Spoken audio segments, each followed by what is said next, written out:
السلام عليكم. إن الحمد لله نحمده ونستعينه ونستغفره ونعوذ بالله من شرور أنفسنا ومن سيئات أعمالنا. من يهده الله فهو المهتد ومن يضلل فلن تجد له وليا مرشدا.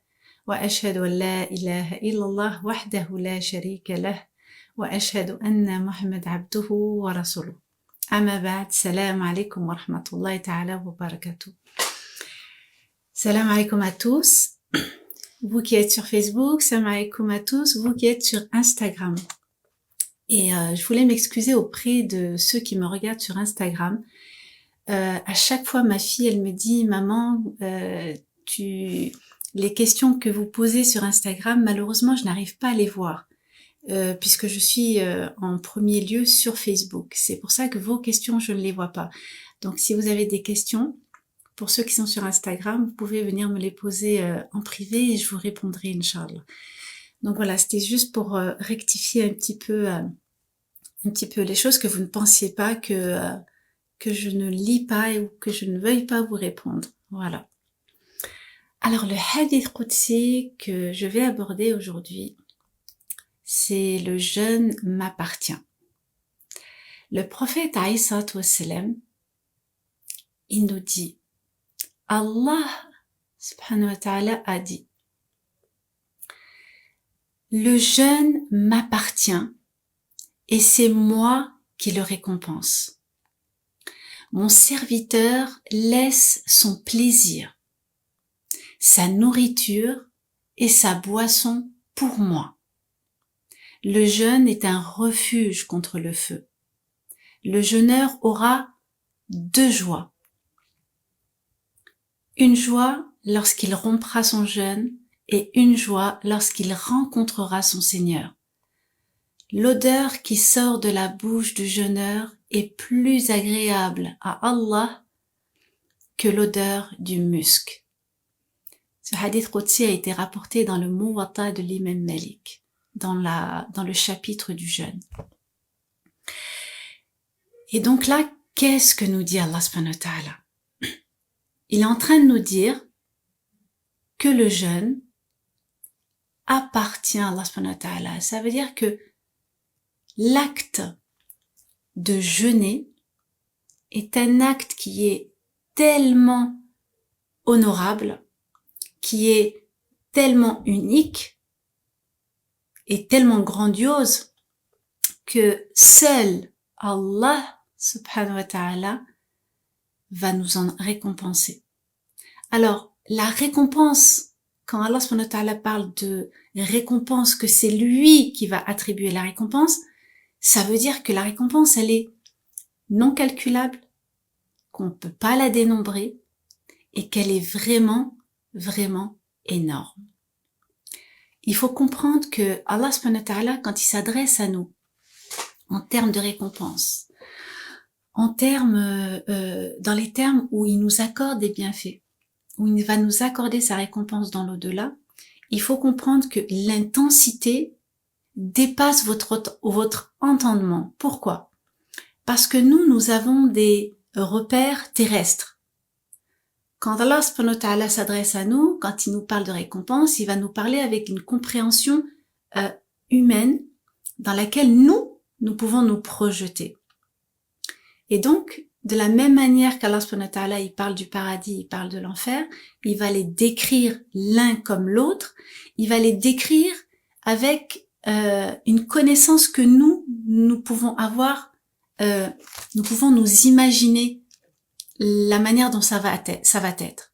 Mais il est bien entendu que vous ne pourrez jamais pouvoir appréhender comment serait le paradis et comment serait l'enfer. Qu'Allah nous en préserve. Et donc, la récompense de ce jeûne, quand Allah subhanahu wa ta'ala, il nous dit que le jeûne m'appartient, c'est une récompense qui est considérable. Alors, pourquoi elle est considérable, cette récompense? Eh bien, tout simplement, parce que c'est le choix de chacun d'entre nous, chacun d'entre vous, de vouloir jeûner. Personne ne vous force à jeûner. Personne. Vous pouvez très bien devant les gens dire que vous jeûnez, et une fois que vous êtes tout seul, une fois que vous êtes dans l'intimité, vous pouvez vous pouvez manger, vous pouvez faire ce que vous voulez, et personne ne pourra vous voir. Mais, du fait que Allah subhanahu wa ta'ala il nous dit que c'est lui qui le rétribue, c'est tout simplement parce que c'est un acte qui est tellement sincère qu'il vient du cœur, que vous soyez devant les gens ou que vous soyez dans votre intimité, votre comportement reste le même. Vous avez pris la décision de jeûner, vous avez pris cet engagement de jeûner, et c'est pour cette raison qu'Allah subhanahu wa ta'ala va le récompenser lui-même. Il y a des personnes qui continuent à ne pas jeûner malheureusement, parce que la société nous fait oublier justement notre identité, nous fait oublier notre créateur, nous fait oublier notre divin. Et donc c'est pour ça que beaucoup ne jeûnent pas, en disant je suis trop fatiguée, que je ne suis pas arrivée encore à ce stade-là. Alors que s'ils avaient connaissance de l'importance et de la récompense de ce que peut procurer le jeûne, ils se précipiteraient pour le jeûner ce mois de Ramadan. Parce que jeûner durant ce mois, un mois qu'Allah subhanahu wa ta'ala a décrété béni.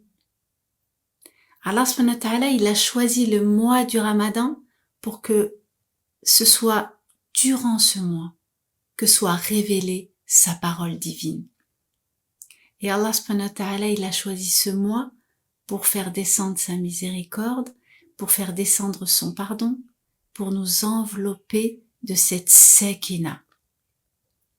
Est-ce que vous vous rendez compte que durant le mois de Ramadan, tous les musulmans de la terre entière jeûnent en même temps? Ils jeûnent en même temps et ils prient en même temps un même Seigneur.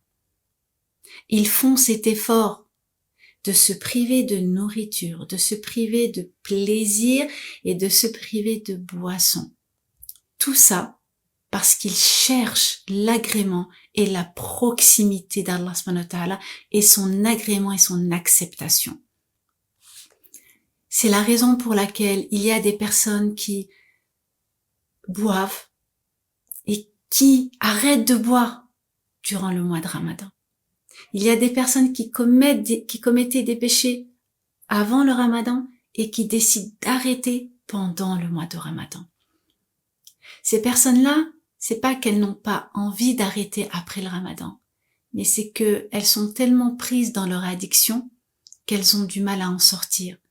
Et ces personnes-là, au lieu de les juger, on doit leur apporter notre aide. C'est de l'aide dont a besoin ces personnes-là. Ces personnes-là vont faire l'effort durant le mois de Ramadan de se priver du péché qu'elles faisaient avant. Parce que quoi? Parce qu'elles ont conscience de l'erreur dans laquelle elles sont, mais elles n'arrivent pas à en sortir. Elles ont conscience qu'elles font un effort surhumain pour pouvoir jeûner, essayer de se rapprocher d'Allah subhanahu wa ta'ala en espérant pouvoir se délester et pouvoir arrêter les erreurs qu'elles sont en train de faire. Donc voilà, il y a beaucoup de personnes qui portent des jugements. Oui, mais lui, de toute façon, il boit, il arrête pendant le Ramadan et il va reprendre après. Au lieu d'apporter un jugement, c'est de l'aide dont a besoin ce genre de personnes et non pas de jugement. D'ailleurs, à propos du jugement, on en parlera. Il y a un hadith qudsi qui est très parlant. Et on en parlera, ça fait partie d'un que j'ai choisi, justement. Donc, quand on choisit de jeûner, les personnes qui commettaient des péchés, qui jeûnent durant le mois de Ramadan, c'est un choix qu'elles ont fait. Parce qu'elles sont dans l'espoir d'arrêter. Elles sont dans l'espoir qu'Allah subhanahu wa ta'ala va les aider à se délester, à se détacher de ça. Mais elles ont aussi besoin des croyants qui sont autour d'elles pour les aider justement à s'élever. elles ont besoin de bienveillance, elles ont besoin de miséricorde et elles ont besoin de pardon de l'être humain avant le pardon d'Allah subhanahu wa ta'ala. Allah subhanahu wa ta'ala, vous savez, il suffit juste de tendre les mains, d'être sincère, d'avoir ce regret, de demander pardon et d'avoir le pardon d'Allah subhanahu wa ta'ala. Mais le jugement que l'on peut porter sur les personnes est destructeur, vous savez, est destructeur. L'être humain est dur. L'être humain a du mal à avoir cette rahma, à avoir cette miséricorde, à vouloir être avec l'autre dans la bienveillance. Mais si on revient au comportement du prophète alayhi salam, il n'y a pas un moment durant toute son enfance, son adolescence et sa vie d'adulte avant la prophétie où on pourra remarquer que son comportement n'a pas été miséricordieux, bienveillant, à l'écoute des autres, à l'écoute de ceux qui étaient dans un besoin. Et une fois qu'il a été prophète, il a fait quoi? Il a doublé, il a excellé à travers la parole d'Allah subhanahu wa ta'ala. Son comportement, sa bienveillance et son amour n'a eu de cesse de se diluer sur les autres personnes, sur les personnes qui l'entouraient, même les personnes qui étaient des négateurs, les personnes qui combattaient Allah subhanahu wa ta'ala et qui le combattaient, même ces personnes-là, il avait toujours un regard bienveillant dans l'espoir que ces personnes, Allah les guide. Donc vous voyez, et nous passons notre temps à porter des jugements. Cet acte sincère que nous avons quand nous jeûnons, cet acte que nous faisons de jeûner durant le mois de Ramadan, de se priver de toutes ces choses-là qui sont vitales pour notre survie, on le fait dans le but d'avoir l'agrément et l'acceptation d'Allah subhanahu wa ta'ala et d'avoir sa récompense. L'être humain, pour faire les choses, il a besoin qu'on lui dise « si tu fais ceci, voilà la récompense que tu auras ». Un enfant, c'est pareil, on lui dit « si tu fais ceci, voilà ce que je te donnerai ». Si vous voulez gagner de l'argent, vous allez travailler, vous allez gagner de l'argent. Si vous voulez le paradis, eh bien voilà ce que vous devez faire. Et si vous faites une bonne action, Allah subhanahu wa ta'ala nous dit, lorsque l'on fait une bonne action, elle vaudra 10 semblables. Ça veut dire qu'une action, elle vaudra 10 bonnes actions. Et elles peuvent aller jusqu'à 700 fois une bonne action, la valeur d'une bonne action. Pourquoi Allah subhanahu wa ta'ala, il nous parle de cette manière? Parce que l'être humain, il a besoin qu'on le motive. Au départ, il a besoin qu'on le motive. Et donc, pour le motiver, pour aller dans l'élévation, dans la proximité d'Allah subhanahu wa ta'ala, l'être humain a besoin qu'on lui dise, si tu fais ça, voilà ce que tu auras. Si tu fais ça, voilà ce que tu auras. Mais si tu ne fais pas, voilà ce qui t'attend. L'être humain a besoin de ça, a besoin qu'on le réveille en lui disant « prends garde ». Prends garde, si tu vas sur cette voie-là, voilà ce qui t'attend. Par contre, si tu suis ce chemin, voilà la lumière qui t'attend. Donc voilà, une fois qu'on a fait un certain cheminement, une fois qu'on a atteint une certaine proximité avec Allah subhanahu wa ta'ala, après, on peut dire qu'on fait les choses vraiment, vraiment juste pour sa face. Alors je m'explique. Le plus haut degré de l'adoration, c'est d'adorer Allah par reconnaissance. Le prophète alayhi salam, il priait la nuit. Il priait la nuit. Et Aïcha, un jour, elle le voit comme ça. Elle voit que ses genoux étaient ensanglantés à force de se prosterner. Donc, de faire ces mouvements-là, répétés. Et elle lui dit, Ya Rasulallah, pourquoi est-ce que tu t'infliges ce genre de difficultés alors qu'Allah t'a pardonné tes péchés, passés, présents et futurs. Et là, il lui dit, Ya Aïcha, ne pourrais-je pas être un serviteur reconnaissant? Adorer Allah par reconnaissance, ça veut dire, je t'adore Seigneur parce que tu es mon créateur. Je t'adore Seigneur parce que je t'aime.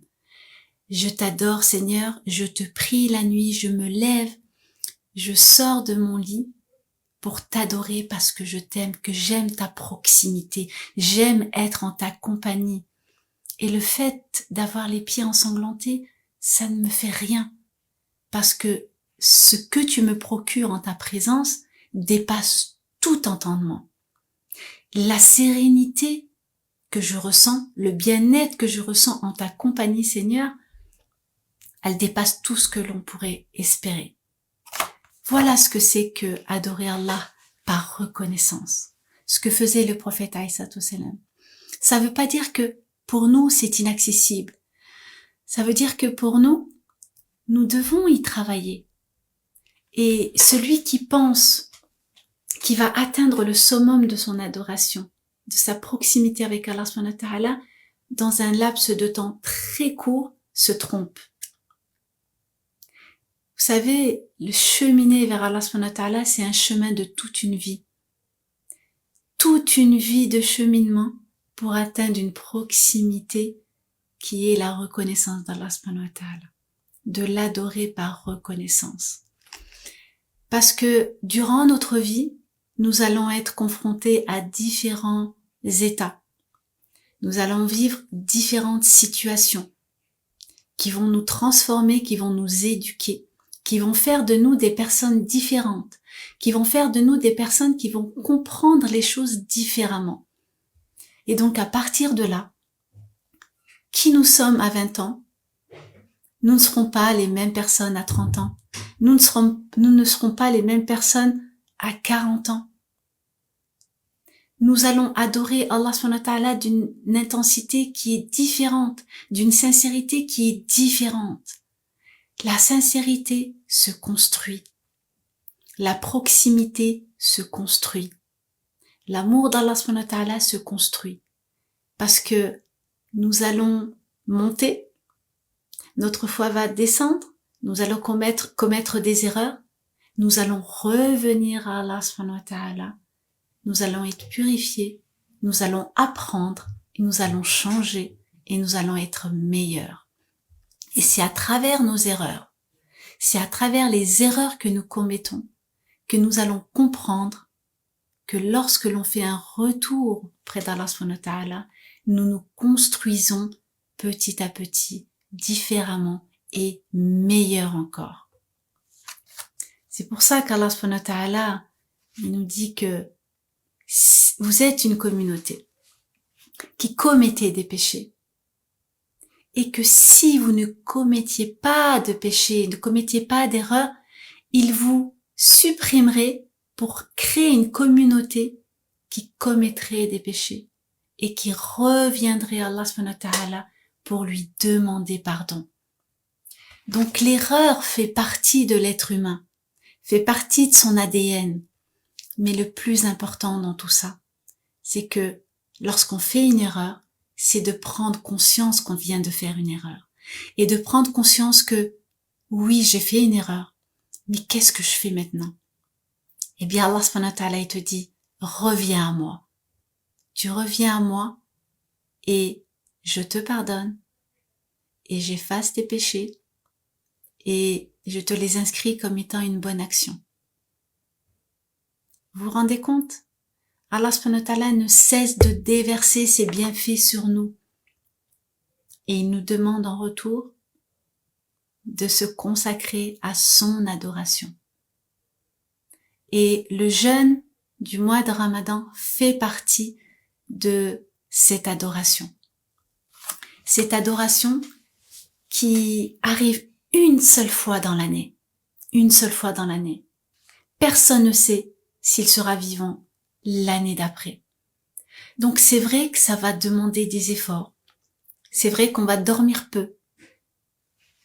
C'est vrai que tout ça va demander des efforts, mais ça ne dure que 30 jours. Ce sont des efforts qui sont minimes par rapport à la récompense qu'Allah subhanahu wa ta'ala nous a promis. Et je peux vous assurer, nous sommes le 4e jour du Ramadan. 4e jour. Déjà. Et les jours défilent, et les jours vont défiler, et vous allez arriver à une semaine de la fin du mois de Ramadan, et vous allez regretter de ne pas avoir fait certaines choses. Et avant qu'il y ait des regrets, attention, consacrez-vous à l'adoration d'Allah subhanahu wa ta'ala. Levez-vous la nuit, priez, faites des invocations, demandez pardon. Ne cessez pas, ça ne dure qu'un mois. Un mois, vous pouvez pas vous imaginer le bonheur que ça peut être. Allah subhanahu wa ta'ala, il a fait de ce mois un mois béni. Un mois qui renferme énormément de bienfaits. Et parmi ces bienfaits, il y a quoi? Il y a la purification que dont notre âme va pouvoir bénéficier. De quelle manière? Notre âme, c'est cette partie qui est en nous, dans laquelle Allah subhanahu wa ta'ala il nous dit, votre âme, il y a 2 parties dans cette âme. Il y a la part de perversité, d'obscurité, qui est cette part de fujur, dont Allah subhanahu wa ta'ala il nous parle dans Surat Shams. Et il y a cette part de lumière, de luminosité. Cette part de pureté, vers laquelle nous devons tendre. Donc c'est un combat entre on va dire le bien et le mal. C'est un combat entre cette obscurité qui nous aspire et cette lumière qui veut justement prendre la place. Et donc pendant le mois de Ramadan, notre âme, notre nafs, va être déjà affaiblie par son côté nourriture. Du fait qu'on la nourrisse pas avec de la nourriture, elle va s'affaiblir. Et donc, elle va laisser plus de place à la lumière pour rayonner. Et nous avons Ruh, l'esprit, ce souffle divin qui est en nous, qu'Allah subhanahu wa ta'ala a insufflé en nous. Et Ruh, vous savez ce que c'est? C'est toute la lumière. Ruh contient toutes les qualités que doit avoir un être humain. Toutes les qualités. Et donc, l'âme étouffe Ruh, étouffe les qualités que nous possédons. Mais pendant le mois de Ramadan, c'est l'âme qui devient plus petite. Et Ruh, elle prend plus de place dans le cœur. Et donc l'âme, elle se retrouve plus petite, toute petite, par rapport à Ruh, qui va pouvoir justement déployer toutes ses qualités. Mais pour cela, ça va vous demander aussi des efforts. Si vous n'avez pas cette proximité avec Allah subhanahu wa ta'ala, vous n'allez pas mettre en place justement tout ce changement de comportement. Parce que vous savez, les défauts, c'est quoi? Les défauts, c'est pas ce qu'il y a en nous. Nous avons tous les qualités que nous devons avoir. Et le défaut, quand on dit je suis colérique, ça veut pas dire que je suis colérique, point. Non. Et que je dois apprendre à patienter. Non, la patience, vous l'avez en vous. Et donc, ce que je dois faire, c'est que je dois retirer cette colère qui est en moi et laisser émerger la patience qui doit m'animer au quotidien. Et donc, cette patience, elle doit m'animer pendant le Ramadan. Je dois pas laisser libre cours à mes comportements de colère. J'ai pas mangé, donc je suis en colère, j'ai pas pris mon café, donc faut pas me parler, j'ai pas fumé ma cigarette, donc il faut pas me parler. Donc je parle de cigarette parce que beaucoup de personnes fument. Et le café. j'ai pas pris mon café, attention, je veux pas qu'on me parle. Je rentre du travail, personne ne me parle, sinon je vais exploser. C'est pas ça, Ramadan. Ramadan, c'est pas vous ne me parlez pas. Ramadan, c'est pas ça. Ramadan, c'est faire en sorte faire émerger nos qualités. Si j'ai cette colère en moi, la colère, c'est mon problème. C'est pas le problème des personnes qui sont autour de moi. Donc cette colère, c'est à moi de la gérer. C'est à moi de la retirer. Et c'est à moi de faire un effort pour mettre en place de faire ressortir cette patience qui doit être en moi. Et donc cette patience, je dois l'avoir avec mon épouse, je dois l'avoir avec mon époux, je dois l'avoir avec mes enfants et je dois l'avoir avec les gens autour de moi. Je dois l'avoir avec mes parents.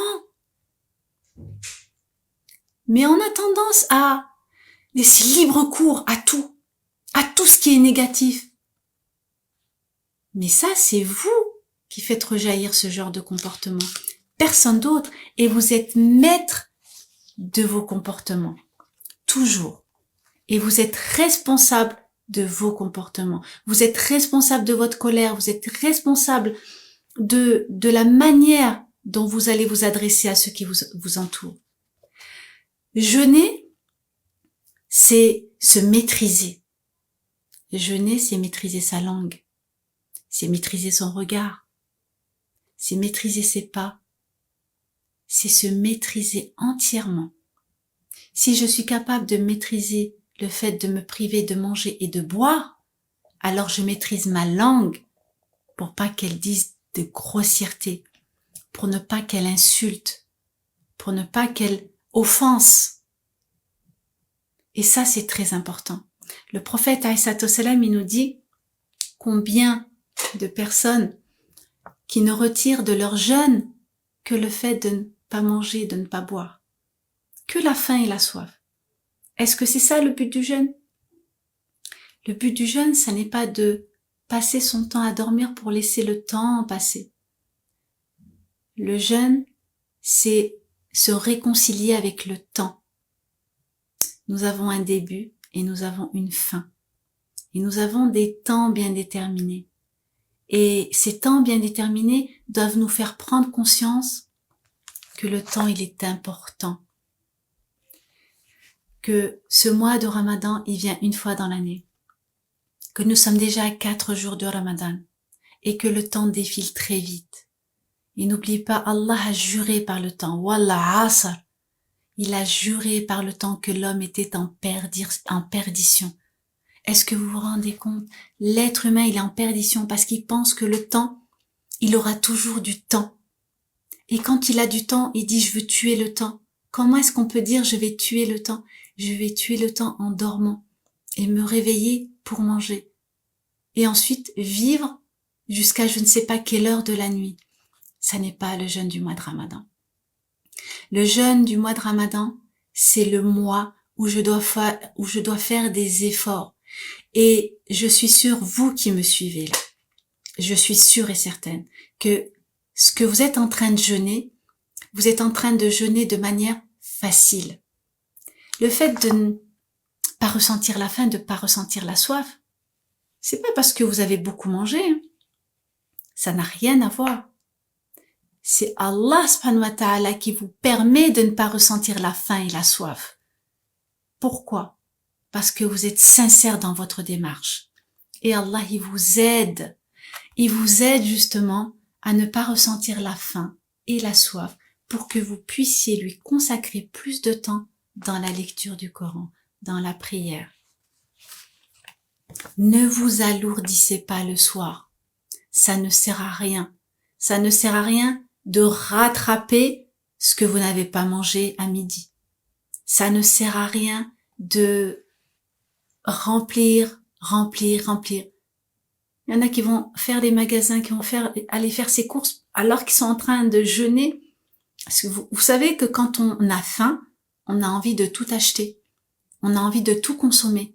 Mais quand arrive le moment du ftour, on laisse tout et on n'en mange pas et on gaspille. combien de nourriture va à la poubelle. Les musulmans sont les plus gros gaspilleurs durant le mois de Ramadan. Et vous savez, Allah subhanahu wa ta'ala dit que les gaspilleurs sont les frères des diables. C'est terrible. Est-ce que vous pensez que c'est nécessaire de faire une soupe, des briques, du pain, un deuxième plat, et encore des choses, et encore des gâteaux, Pour quelle raison? Pour quelle raison? Il faut manger intelligemment. Il faut manger pour que notre corps se régénère. Et il y a des manières de se régénérer. Pensez que manger les sucreries le soir, ça va vous apporter quelque chose de bénéfique pour votre corps? Nous devons consommer au moins 1 litre de soupe le soir. C'est ça qui nous permet de nous réhydrater. C'est pas les boissons sucrées qui vont vous réhydrater. C'est pas les sucreries qui vont vous nourrir. Bien au contraire. Apprenez à vous réapproprier votre propre consommation, la manière dont vous devez consommer pour votre bien-être, votre santé, parce que vous êtes maître, c'est vous devrez rendre des comptes sur la manière dont vous aurez géré votre corps. Et tout particulièrement durant le mois de Ramadan. Donc attention. C'est vrai que vous allez être regardé par la famille. Tu n'as pas fait ci, tu n'as pas fait ça. Je n'ai pas fait ci parce que j'estime que le Ramadan, c'est pas un moment où on doit doublement manger. C'est un moment justement où on doit comprendre que moi j'ai la chance de manger. J'ai la chance de manger ce que je veux. Mais il y a des personnes à ma place qui n'ont pas cette chance, qui n'ont pas justement cette capacité, cette possibilité de pouvoir manger à leur faim. Et quand ces personnes-là n'ont pas la possibilité de manger à leur faim, eh bien c'est là que nous rentrons en jeu. C'est ça notre rôle. Au lieu de jeter notre nourriture dans la poubelle, eh bien je dois être proche de ceux qui n'ont pas les moyens de manger. C'est ça notre rôle. Notre rôle, c'est d'être solidaire. Notre rôle, c'est d'être proche de ceux qui sont dans un besoin. Et ça, c'est important. C'est ça notre religion. C'est comme ça qu'était le prophète alayhi salam.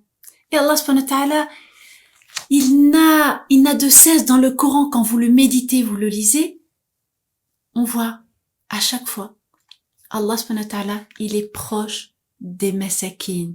Il est proche de ceux qui sont dans le besoin. Il est proche de toutes ces personnes-là qui sont vulnérables. La vulnérabilité fait que Allah subhanahu wa ta'ala les accompagne. Et nous devons. Parce que nous sommes forts, nous sommes beaucoup plus forts. Et ne vous plaignez pas de la situation dans laquelle vous êtes, parce que vous êtes dans une bonne situation. Dites Alhamdulillah. Vous avez un toit, vous avez de quoi manger à votre faim, vous pouvez choisir ce que vous voulez manger. D'autres n'ont pas cette chance. Les personnes qui me regardent, qui sont dans d'autres pays, dans les pays où il y a des difficultés pour se nourrir, le savent très bien. Et le savent au quotidien. Nous avons cette chance. Eux n'ont pas cette chance. Donc nous devons être solidaires et être justement des êtres qui partageons. Ramadan, c'est le partage. C'est pour ça que Allah subhanahu wa ta'ala dit, le jeûne m'appartient. Il m'appartient parce qu'il voit toutes les œuvres que nous faisons durant ce mois. Durant ce mois, vous vous rendez compte que les œuvres sont multipliées par 10, par 700 et voire plus. Et voire plus. Parce que c'est pas dénombrable, c'est pas calculable. On pourrait dire un nombre, mais vous ne pourriez même pas le comprendre, ce nombre. À notre compréhension humaine, on ne peut pas le comprendre. Le mois de Ramadan, c'est ça, c'est être proche de ceux qui sont dans un besoin. Moi, je suis dans mon confort, mais il y en a qui ne sont pas dans leur confort. Je suis solidaire, je suis proche des autres.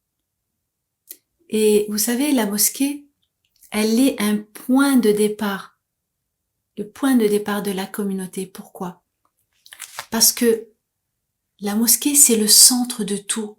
C'est un endroit où l'on vit. C'est un endroit où les musulmans se réunissent, où les musulmans peuvent se rencontrer, où l'on peut voir quand une personne est absente, on sait qu'elle est absente.